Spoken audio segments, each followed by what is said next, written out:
o'clock, and it is time for another installment in the Louisville Bar Association's Community Conversations. Today, we are joined by Chris Weidmar. He is the co-founder of Party Horses. He is going to explain to us not only what Party Horses is about, but essentially, if you're like me, I literally have no idea what an NFT truly is. I hear about blockchain, I hear about, Ethereum and all of these different crypto related things. I don't really necessarily understand it. Chris, I'm hoping you can shed some light on that for me. Awesome. I'll do my best, and I appreciate you guys having me out today. I'm really excited to talk and chat, and obviously it's a new topic for a lot of people. So like I said, we'll try to boil it down to kind of a 101 level, and then like I said, if there's things that people have questions on, feel free to hop in, and I'll do my best to answer any of those. All right, well, let's start with the basics, right? We were just kind of laughing. I did a little research this morning earlier on NFTs, just trying to figure out a little bit more. I mean, I've heard about them. If I've had people try to explain them to me, what is an NFT? It's a great question. And if you don't mind, I'm going to backtrack just a little bit, because I think sometimes when you talk in this NFT and this crypto world, a lot of things kind of get lumped into one. And so I think it's good to kind of start at the top. And really this time we're right now is what's called like a Web 3.0 world. And NFTs fall into that, cryptocurrencies fall into that, newer decentralized technologies fall in what I'd call this Web 3 world. And just for historical context, so you can understand what Web 1 and Web 2.0 were. So like Web 1.0 would be like, for those of us that remember what like Netscaler and MSN and Yahoo originally was, right? It was like the original part of the web. And it was very read only, right? Like you click on a link and you read something, and that was kind of the gist of it, right? And then that transgressed into what I would say Web 2.0, which was much more participatory, a very centralized web. So that's your Facebooks of the world, your Amazons, your Internet Explorers, to where like it kind of took that initial read only into where people were participating, right? But still, like, Facebook and those groups owned the data. They're the centralized player that you went to, and then it kind of went out like a spoke.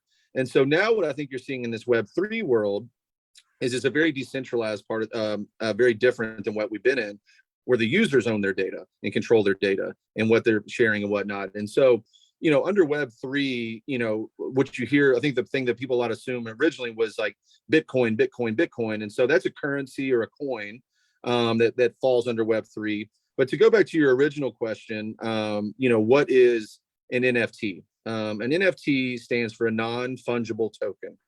And, I will say I did take the LSAT, but I didn't go to law school. I was a marketing major. And so putting my marketing major hat on, non-fungible token might be the worst name ever created to build excitement or get someone to understand what the hell this stuff is, right? And so, I'll give you an easy example that we did a case study with Reddit. And really the way I always say is like, I think it's good to understand what fungible means. So let's just take a $10 bill. They can easily be replaced by another $10 bill. They're two different bills, but when you use them to buy something, they have the same value, right? So that's something that's fungible. Now, non-fungible is complete opposite of that. It's a unique copy, and it can't be replaced by another, another thing similar of that. And so the important thing to note here is that non-fungible are what I would say immutable, meaning like they can't be edited. They can't be changed. What you have is the final version, and there's no tweaks or edits that you can go back and do. And the important thing too, I think, for what we're talking about is, and where I think this space gets really interesting, is it's stored on the blockchain. And so a blockchain is another big word that you hear in this Web 3 new world. But to me, if you look at all the things that are going on in this space, like, yeah, it's cool that we've made some interesting horses that like to party and stuff like that. But like that underlying technology, the blockchain technology, is really where I think the real value is moving forward. For the next now to, hopefully the next 10 years, I think that's what the building block of all these things are built on. So an NFT, non-fungible token, and really it can mean a million different things to a million different people. What I think has been really popular over the past 12 to 18 months are what I would call like PFP art, which means like profile picture art. So you maybe heard of like the Bored Ape Yacht Club. And those are these apes that look kind of like they're tired or having fun. And, these are ones that like Justin Bieber paid $3 million for one. And we're like, okay, cool. Well, that's fun art, but like what's backing up to make this worth $3 million outside of like any art? it's in the eye of the beholder. And so, the big initial phase of NFTs was what I would call like this digital art originally, right? And it was all different and one of a kind. And you would buy it with, typically you can buy it with a couple different cryptocurrencies, but traditionally what NFTs are purchased on are through Ethereum. And Ethereum is a type of crypto coin that people use in this space. And so, that's a long-winded way of saying like that's what NFTs are. It's essentially, a digital token that's built on the blockchain, and it can be art, it can be, we've seen music, like the Chainsmokers are a big pop artist, like they sold their last album as an NFT, and so you could buy the NFT online, and like so it's not just art, it can be music. We're seeing it in real estate transactions. We're seeing it across the board. And so, like I said, I think at the end of the day, the thing to remember is that blockchain technology is really the powerful thing in this that's driving a lot of it. What you build on top of it is fun and cool, but I think I always say I think NFTs have kind of been almost like a Trojan horse to get people to start using blockchain technology. So hopefully that gives you somewhat of an answer, and I can even kind of scale it back a little bit and talk about party horses and how we tried to attract people that never even heard of NFTs to get into this space. If you want to talk about that as well.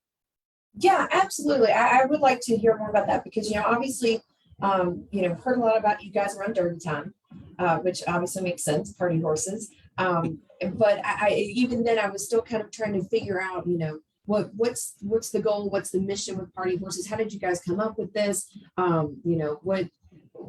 What are you guys doing now? Like in between, I know you get a lot of attention around Derby time, but what's the overall mission here? Yeah. So I think that's a good way to start. So, this came together. It was myself and I had a friend named Isaac Pratt, who is a software engineer that knows how to build it using this blockchain technology. Another friend of mine named Justin Delaney, who's had success in some other business ventures in Louisville. And then another partner of ours, Brooke Smith, and then a guy, Robbie Davis, who's the artist behind this project. And so we kind of came together back in December and we said, hey, this NFT space is really taking off. We think we could do something to showcase Kentucky and what we're known for. And so we went through a couple different options, and what we settled on was party horses. And really the genesis of it was like if the horses went to the track to watch the humans race, and like that's what the art was created around, right? And so, I mentioned a few minutes ago about like a Bored Ape Yacht Club that an ape sold for $3 million. Well, why, right? Was there some rarity traits to it? Okay, cool. And so we saw all these big projects selling for crazy numbers. And for us, we were like, well, there's really nothing backing it, right? It's just like art, and what we say is scarce, and that drives some hype.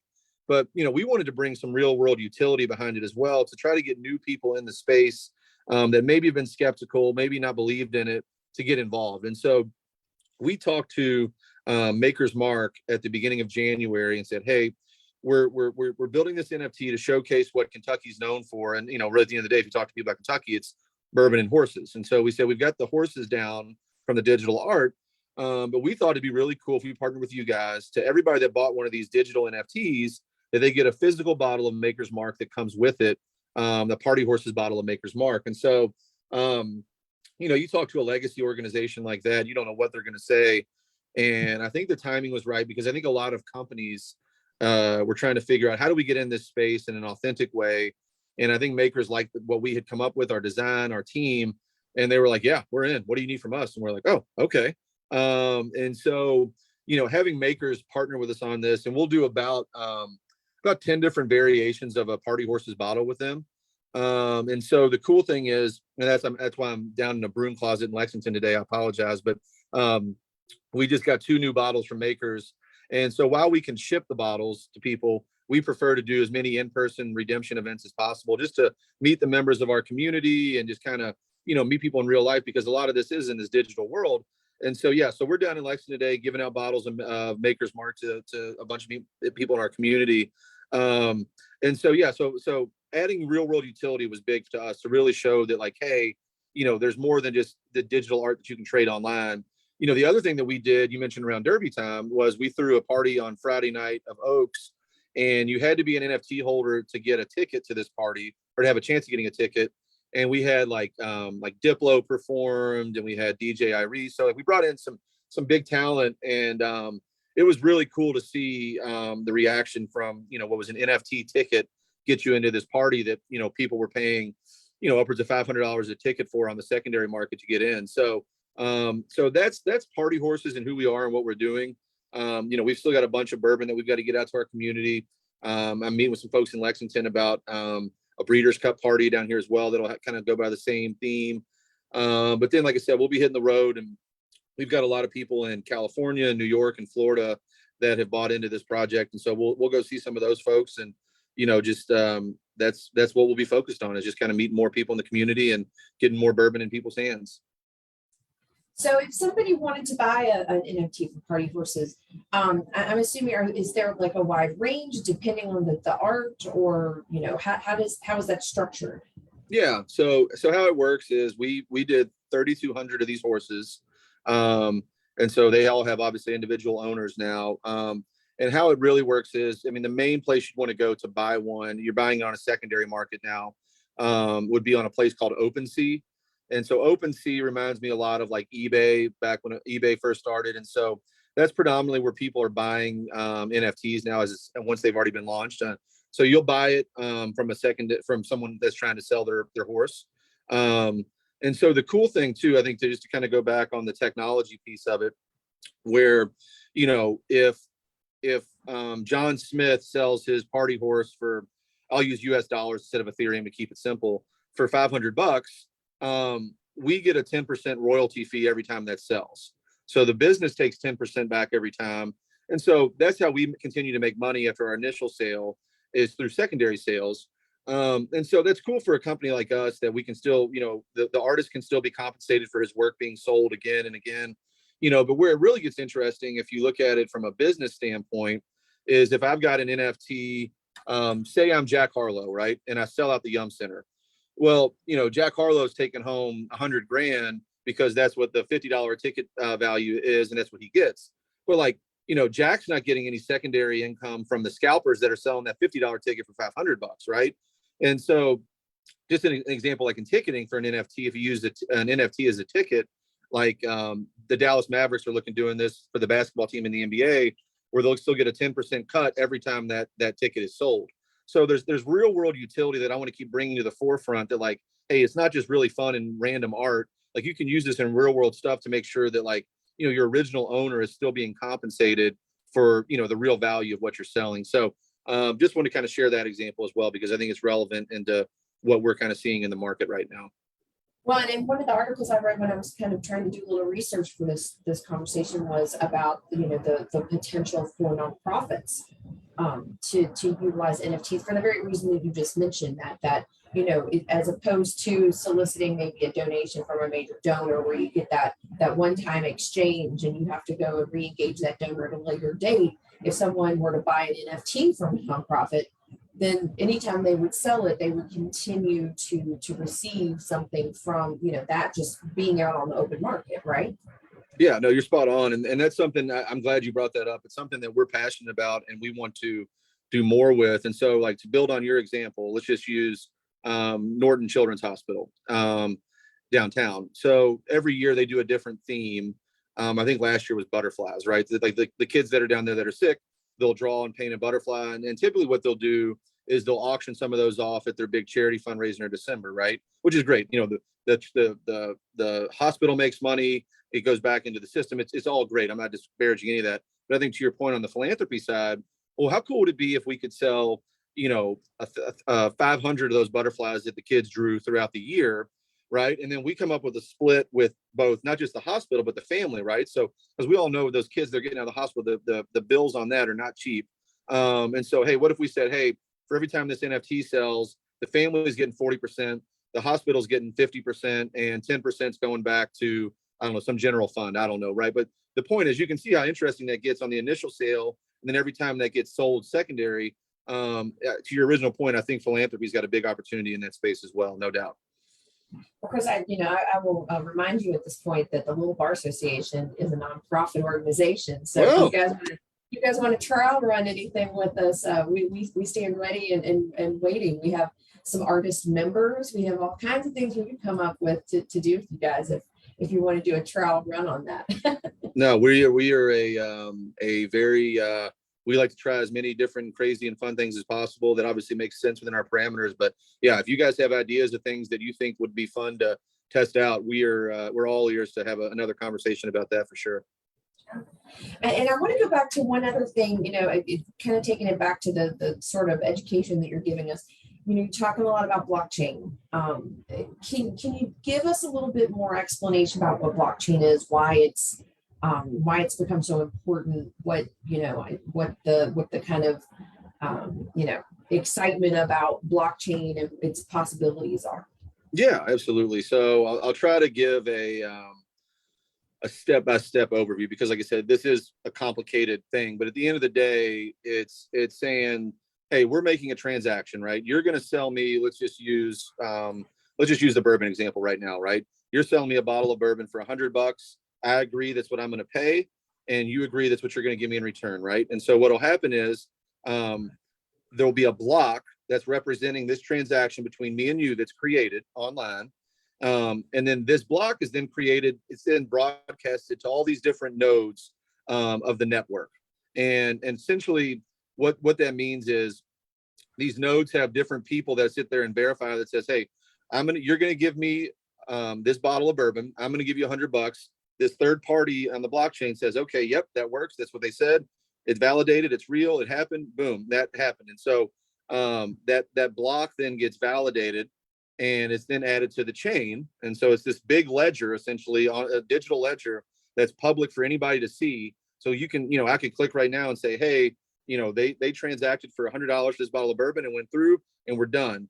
And it's executed and it's verified. So from a legal standpoint, there's a lot of things I would think attorneys would be intrigued by with this technology because it is transparent. It is open for anybody to see.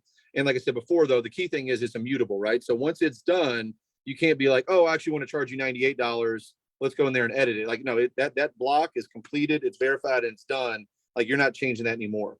And so to me, really, it's an interesting, you can almost kind of dumb it down a little bit and just say it's an online transparent ledger from one party to the next that's validated by a group of third parties that see it and they say, okay, hey, that's good to go. And now the transaction can go through. So like, I'll give you an example. Like Louisville was one of the first cities, I think this just happened in a couple months ago, where someone bought a home with Bitcoin. And that's all running on the blockchain network. So Louisville's an interesting city because like with all this technology, a lot of it's anonymous online. Like you don't, it's not like it's Chris Weidmar and you can see it. It's 24 characters and you don't know who you're always dealing with. And so I've been fascinated by the amount of people in Louisville and Lexington that are in this Web3 or crypto space and in it pretty heavy. And it's all walks of life from people that are 15 that have made a lot of money to, I had a 70-year-old guy last week that bought, 40 of our NFTs and everything in between. But to me, like I said, it's interesting to see how people are leveraging the technology, locally in our market. Like I said, I mentioned, we're a group that wanted to showcase the city. There's someone that bought a house with Bitcoin. There's a coffee shop downtown called Doge Beans, and you can only buy their coffee with cryptocurrency, which is kind of funny. And then on the flip side, there's a group, arguably one of the biggest experts in my opinion, and he would probably never admit it, is a guy named Josh Rosenthal, and he runs a group called Narwhal Ventures, and it's essentially like a crypto investing firm, and they're one of the biggest in the world, and they're here in Old Louisville that nobody even knows about. And this guy gives keynote speeches all across the world and invest in very, very interesting Web3 companies that are way above my pay grade that I have no clue how some of these even operate or work, but I know there's a lot of really smart people working on it. So, I say all that to say that like, in my previous career, when I used to do technology consulting with Fortune 500 companies and their CEOs and CIOs here locally, like usually, the technology start on the coast, right? Either, California and San Francisco or New York. And it kind of then takes 18 months to bleed into the Midwest and South where we are. But the interesting thing I've seen with this Web3 in this crypto space is like, there's a ton of people doing some really, really cool things in Louisville in our backyard. It's just that so much of this is kind of anonymous that you just don't even realize it until we have some of these groups and these meetups and stuff. And so, I don't know, I'm really excited for, for Louisville in regards to what we can do with this technology moving forward, because we've got some really interesting players in the space in our own backyard that we just don't even realize. Well, just to wrap things up, what's on the horizon? What's next for Party Horses? Oh wow, great question. Definitely more bourbon for folks. More events. We're very bullish on that. And then, like I said, we got a couple more interesting things that'll be announced probably in the fall. I wish I could do it now, but I'm dealing with the legal side of this. So I love our attorneys. They're great. But, one thing I'll say is we're very early on in this space. And so it's the hardest. I feel like for the entrepreneurs, it's easy because we've got the ideas and we know how to build and execute. It's our poor attorneys and our poor accountants that they'll always want to point the finger at each other. Like, you talk to your accountant and they're like, no, talk to your attorney. And so there's a couple of things that we're wrapping up in legal that once we get those finalized, I'll be able to talk more about it. But very, very cool and interesting things that we'll keep adding to our community. But it's been a lot of fun, no doubt. Well, Chris, we'll keep an eye out for that this fall. Chris Weidmar with Party Horses. Thank you so much for the explainer thank you for on having me. NFTs and blockchain and Party Horses. And well, like I said, we'll keep an eye out for what's next for you guys. Awesome. Well, if you need anything else, don't hesitate to reach out. I'm happy to talk with anybody locally. Really want Louisville to be as successful as possible in this space. So don't hesitate to reach out. Absolutely. If anybody's watching, if you've got any questions, feel free to send them to us. We'll get them over to Chris. And if you're interested in knowing more about NFTs and this type of technology, let us know. Maybe we'll plan some things in the future. Chris, I really appreciate your time. Awesome. Thanks for your time. I appreciate it, Kristen. Have a great day. All right. Take care.